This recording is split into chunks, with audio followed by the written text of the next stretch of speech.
नमस्कार दोस्तों, आपका स्वागत है आपके अपने यूट्यूब चैनल एसेट वर्ल्ड में। आज हम बात करेंगे एनपीएस के बारे में। रिटायरमेंट के बाद भी आपकी नियमित आमदनी होती रहे, इसके लिए रिटायरमेंट प्लान बहुत ज़रूरी है। रिटायरमेंट प्लानिंग के लिहाज से निवेश का एक अच्छा ऑप्शन है एनपीएस, नेशनल पेंशन स्कीम। तो आइए जानते हैं नेशनल पेंशन स्कीम क्या है। भारत सरकार द्वारा एनपीएस को जनवरी 2004 में सरकारी कर्मचारियों के लिए शुरू किया गया था, लेकिन वर्ष 2009 से देश के सभी नागरिकों जिनकी एज 18 से 60 वर्ष के बीच है, अब इसे 18 से 70 कर दिया गया है, इस पेंशन स्कीम का लाभ ले सकते हैं। एनपीएस में दो तरह के खाते होते हैं, टीयर 1, टीयर 2। बात करेंगे टीयर 1 की, तो इसमें आपको 60 वर्ष की उम्र तक नियमित रूप से पैसा इन्वेस्ट करना होता है। 60 वर्ष की उम्र के बाद आप टीयर 1 अकाउंट में जमा राशि का 60% निकाल सकते हैं, बाकी 40% धनराशि पर आपको पेंशन प्लान लेना होता है। बात करें टीयर 2 अकाउंट की, तो टीयर 2 अकाउंट के लिए टीयर 1 अकाउंट होना जरूरी है। इसमें भी निवेश जो है इक्विटी और डेब्ट में होता है। यह म्यूचुअल फंड की तरह कार्य करता है। साथ ही आप अपनी ज़रूरत के हिसाब से कभी भी पैसे निकाल सकते हैं। आइए अब जानते हैं एनपीएस में आपका पैसा कहाँ और किसके द्वारा निवेश किया जाता है। तो एनपीएस में जमा पैसे का निवेश पीएफआरडीए द्वारा रजिस्टर्ड पेंशन फंड मैनेजर जैसे एलआईसी, एसबीआई, यूटीआई, एचडीएफसी के द्वारा किया जाता है। ये आपके निवेश को इक्विटी यानी शेयर बाजार, डेब्ट यानी बॉन्ड और सिक्योरिटीज में निवेश करते हैं। इक्विटी में हाई रिटर्न और हाई रिस्क होता है, वहीं डेब्ट में लो रिस्क और लो रिटर्न होता है। साथ ही एनपीएस में दो तरह की चॉइस मिलती है, एक्टिव चॉइस और दूसरा है ऑटो चॉइस। एक्टिव चॉइस आप चाहें तो अपने निवेश को मैनेज कर सकते हैं। दूसरा है ऑटो चॉइस, इसमें आपके फंड मैनेजर आपके पैसे को जो है निवेश करते हैं। साथ ही एनपीएस में आपको फंड मैनेजर बदलने का ऑप्शन भी मिलता है। एनपीएस खाता कैसे खोलें? पहला तरीका है ऑफलाइन। सबसे पहले आपको POP points of presence search करना होगा। यह सरकारी ऑफिस और बैंक में होता है। केवाईसी डॉक्यूमेंट के साथ सब्सक्राइबर फॉर्म जमा करें। पीओपी कुछ दिन बाद आपको पैन कार्ड यानी स्थायी रिटायरमेंट अकाउंट नंबर भेजेगा। इस कार्ड नंबर और पासवर्ड की मदद से आप अपना अकाउंट मैनेज कर सकते हैं। दूसरा तरीका है ऑनलाइन। यदि आपका बैंक अकाउंट, पैन कार्ड, आधार, मोबाइल से कनेक्ट है तो आप nps.nsdl.com पर जाएं, रजिस्टर करें। कुछ दिन बाद पैन कार्ड आपके एड्रेस पर पहुंच जाएगा। अब आप एनपीएस की वेबसाइट या एनपीएस ऐप के माध्यम से अपने एनपीएस अकाउंट को मैनेज कर सकते हैं।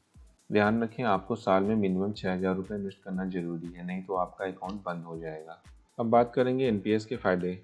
एनपीएस पेंशन स्कीम है, आप लंबे समय तक निवेश करते हैं जिससे आपको पावर ऑफ कंपाउंड यानी चक्रवृद्धि ब्याज का फायदा देखने को मिलता है। निवेश की कोई अधिकतम सीमा नहीं है, आप कितना भी निवेश कर सकते हैं।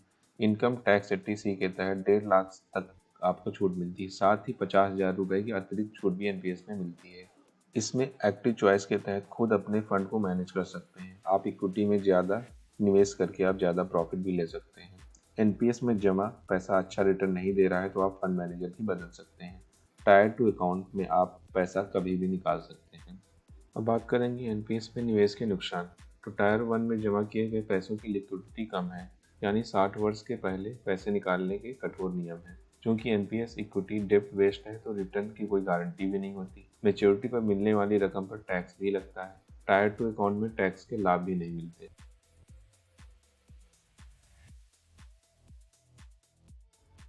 आइए अब हम जानते हैं, यदि आज आप एमटीएस में निवेश करते हैं तो रिटायरमेंट के समय आपको कितनी धनराशि मिलेगी और पेंशन क्या होगी। इसे समझने के लिए हम कैलकुलेटर का इस्तेमाल करेंगे।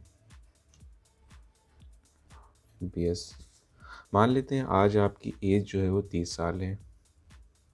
तो मैं ले लेता हूँ 30 साल। करंट एनपीएस बैलेंस, आपके एनपीएस में जो बैलेंस है वो 0 है। योर कंट्रीब्यूशन, आप इसमें मंथली मान लेता हूँ मैं 2,000 रुपये कंट्रीब्यूट करते हैं। एम्प्लॉयर कंट्रीब्यूशन, ये होता है ऑर्गेनाइज सेक्टर जो होते हैं वहाँ के एम्प्लॉय को ये मिलती है। मैं मान लेता हूँ 1,000 रुपये। आप इसको 0 भी कर सकते हैं, योर कंट्रीब्यूशन में बढ़ा सकते हैं, ठीक है। इंक्रीज कंट्रीब्यूशन एवरी ईयर, तो मैं मान लेता हूँ आप प्रत्येक साल इसमें 200 रुपये बढ़ाएंगे। ये आपके ऊपर डिपेंड करता है, आप ये सारी ग्राफ बदल सकते हैं। तो 200 रुपये मान लेता हूँ मैं, आप प्रत्येक साल बढ़। एक्सपेक्टेड रिटर्न की बात करें तो मैं यहाँ ले लेता हूँ इक्विटी और डिप्ट का, मैं अगर एवरेज निकालूँ तो 10% का मैं रिटर्न मान लेता हूँ यहाँ पे। अब इसके अगर मैं कैलकुलेट करता हूँ, इसमें बोल रहा है you want to contribute till retirement 60 year of age, तो इसमें दे रहा है 75 ईयर तक है ये ऑप्शन, लेकिन मैं यहाँ पे 60 ईयर ही लेता हूँ क्योंकि आपकी रिटायरमेंट एज में मान लेता हूँ 60 साल में आप रिटायर हो जाएंगे और आप तभी लेंगे। आप चाहे तो इसको बढ़ा भी सकते हैं। अगर आप ज़्यादा टाइम बढ़ाएंगे तो आपको ज़्यादा बेनिफिट मिलेगा। मैं 60 साल पे इसे कैलकुलेट करता हूँ। तो मेरे सामने रिजल्ट मिल के आ रहा है। अमाउंट एट रिटायरमेंट, यानी रिटायरमेंट के समय में जो मिलेगा अमाउंट वो है 1,30,47,937 रुपये। इसमें आपका कंट्रीब्यूशन है 17,64,000 रुपये का। एम्प्लॉयर कंट्रीब्यूशन है 14,04,000 रुपये का। टोटल कंट्रीब्यूशन हुआ जाके 31,68,000 रुपये का। अब इसमें टोटल रिटर्न देखते हैं कितने मिलते हैं। तो ये बहुत अच्छे आपको देखने को मिल रहा है कि 98,79,937 रुपया।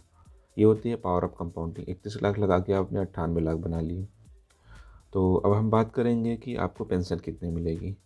ये आप समझ गए होंगे कि रिटायरमेंट से मैं आपको 1,30,00,000 रुपये ये आपकी मेच्योरिटी अमाउंट हुआ, लेकिन आपको पूरा नहीं मिलेगा। अब पेंशन पे चलते हैं। ये हो रहा है 1,30,47,937 रुपया, क्योंकि आप पूरी रकम नहीं निकलवा सकते। मैक्सिमम आप 60% रकम ही निकलवा सकते हैं। 60% के नीचे आप जितनी भी चाहें उतना कर सकते हैं। 10, 20, 30, 40, 50, 60 तक आप निकलवा सकते हैं। 60 के ऊपर नहीं जा पाएंगे। तो मैं मान लेता हूँ 60% मैंने पूरी टोटल, मतलब मैक्सिमम 60% मैं पूरा निकलवा लेता हूँ। एनुअल इंटरेस्ट में मान लेता हूँ यहाँ पे जो हमारी 40% धनराशि बचेगी उस पर जो इंटरेस्ट मिलने वाला 6% का है। मैं इसे कैलकुलेट करता हूँ। तो 60% अगर मैं निकलवाऊँगा अपनी पूरी राशि का, तो उनको मिलेगा जो एट द टाइम रिटायरमेंट, वो होगा विड्रॉ अमाउंट 78,28,762 रुपये। ये हमको एक बार में मिल जाएगा डायरेक्ट मेरे अकाउंट में ट्रांसफ़र। मंथली जो पेंशन मिलेगी वो 26,095 रुपये होगी। साथ ही जो नॉमिनी को मिलने वाला रुपया होगा 52,19,174 रुपया है। ये आपकी डेथ के बाद मिलेगा आपकी नॉमिनी को। अब यहाँ पे अगर मैं चाहूँ तो विड्रॉ परसेंटेज चेंज कर सकता हूँ। रिटायरमेंट में चाहूँ तो मैं 50%, नहीं मुझे 50% कम चाहिए तो मैं 50% लूँगा, मैं आधी ही रकम लूँगा। मैं 50% का देता हूँ। एनुअल इंटरेस्ट वही 6% लेता हूँ, तो कैलकुलेट करता हूँ। तो हमें जो अमाउंट मिलेगा 65,23,968 रुपये हमको रिटायरमेंट उसमें इतना अमाउंट मिल जाएगा एक बार में। मंथली पेंशन आप देखिए यहाँ पे इंक्रीज हो गई, क्योंकि हमने जो है 10% कम निकाला है। तो 32,619 रुपये हमारी मंथली पेंशन हो गई। वही नॉमिनी को मिलने रुपया जो है 65,23,968 रुपये है। दूसरी बात है, इसमें याद रखिएगा, जब आप रिटायरमेंट लेंगे उस समय आपको एन्युटी जो प्लान लेना होता है, कंपनी आपके लिए अलग अलग तरीके के प्लान लेके आती है। मतलब 2-3 तरह के प्लान आपको बताएगी। अब आपको जो सूटेबल लगे वो आप लीजिएगा। आप जब लेते हैं तो वो वहाँ पे वेरी करेगी आपकी मंथली पेंशन, क्योंकि एक तो प्लान होता है आपके लिए होता है, जब आप रिटायरमेंट लेंगे तो आपको एक पेंशन मिलती है। अपनी वाइफ को कवर लेते हैं तो उसके लिए अलग कुछ रूल्स होंगे, अपने बच्चों को कवर करते हैं। ये सारी चीज़ें अगर आप कवर करते हैं तो आपकी मंथली पेंशन जो है थोड़ी सी कम होगी। तो आई होप कि आपको वो वीडियो समझ आया होगा। चीज़ें समझ आई हो तो प्लीज़ लाइक, शेयर और सब्सक्राइब करना ना भूलें। मिलते हैं नेक्स्ट वीडियो में। Bye and take care.